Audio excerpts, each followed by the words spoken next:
maanta waxaan la joognaa geeli dhaqan Soomaalida geel u leedahay caws baan siinaynaa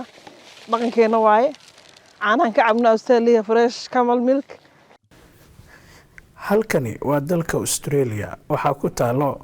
beer lagu xanaaneeyo geela oo ay u soo daawasho tagaan kumanaan Soomaaliyeed sanad walba markii la gaaro xilliyada kuleelaha. beertani lagu xanaaneeyo geela ayaa milkiyad ahaan waxaa iska leh bulsho Soomaaliyeed oo ku nool dalka Australia. Ucida fasaxa ama bilaha fasaxa ayaa beertani waxaa u soo damaashaad taga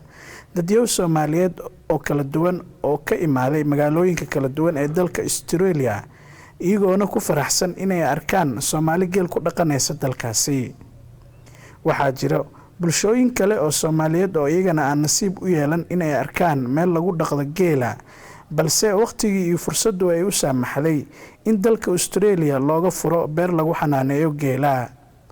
bulshada Soomaaliyeed ee ku dhaqan dalka Australia ayaa goobtaasi dalxiiska u imaada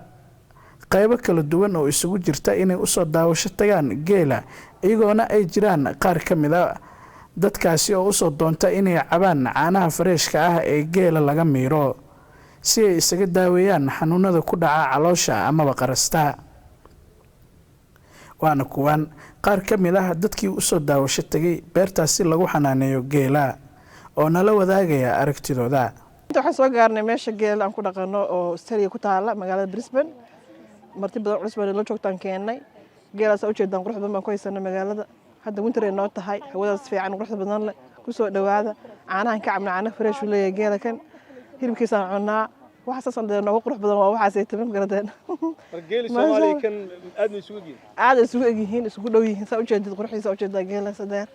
caaniis aad u fiican yahay cabnaa caana fiican oo fresh oo markii la weeyaan marka ku soo dhawaada waxaan booqasho ku nimid meesha booqashada geela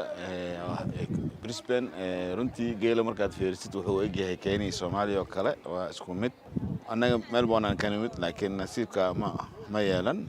magaaladeena ma laha laakiin Queensland geel badan lagu dhaqaa marka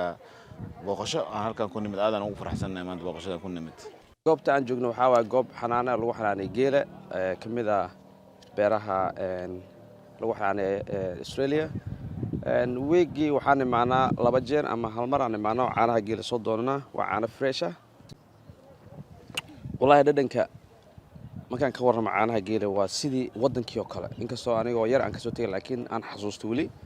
waa isku mid dhadhanka caanaha geela maanta waxaa soo caan raagsanay اسبوعنا وهاي ما سيدي بروفيسور محمد الكعس uu sheegay اسبوع 2 jeer caanaha faa'iidooyin badan leeyihiin jirka bilaadanka qaas ahaan calool istaag badan marka dareentad waad imaanay caanaha cabaysaa waan isku qaras falaysaa inta raadsan lahayd yaani kiniinooyin iyo daawooyinka maadaama annaga dad Soomaali oo xoolo dhaqata ah mar walba waxaan joognaa meelaha xoolaha lagu dhaqdo halkan waa halka geela lagu dhaqo Australia dalxiis ayaan dadka u keenaa ma sha Allah adinkana ku soo dhawaada magaalada waxaan rajaynayaa inaad si fiican ugu heli doontiin geela Australia gaar faylay ki arlaaday wal madam laakiin kan xaquuqdiis eed la ilaaliyo way daaweeyay bi faylay haysada safayralan ku wargabe bas faylan ku soo bixayaan onina kooyana booqdaana caanada sagadaana hilibkana gadaan hofadaan hatta markastuna fadaana helaan. ugu dambeyntii Soomaalida ku dhaqan qurbaha ayaa lagu amaanaa had iyo jeer in ay yihiin dad aan ka tagin dhaqankooda iyo diintooda sidoo kale furitaanka xaruntani cusub ee lagu xanaaneeyo geela ayaa ka mid noqonaysa qayb ka mid ah jiritaanka dhaqanka Soomaaliyeed oo la barayo dhalinyarada Soomaaliyeed ee ku dhalatay dalalka qurbaha sida dalka Australia.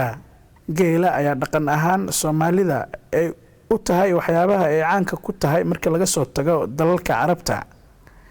haddii ay noqon lahayd dhaqashadiisa amaba cunida iyo cabista caanihiisa iyo hilibkiisa. sidoo kale xaruntani cusub ayaa noqonaysa xaruntii ugu horeysay ee laga hirgeliyo dalalka qurbaha oo ay dad Soomaaliyeed milkiyadoodu ay leedahay. Cabdiraxmaan Atore, Nairobi. Thank you for listening. Please make sure to share, like, and subscribe to Runta News channel on YouTube, Facebook, and Twitter.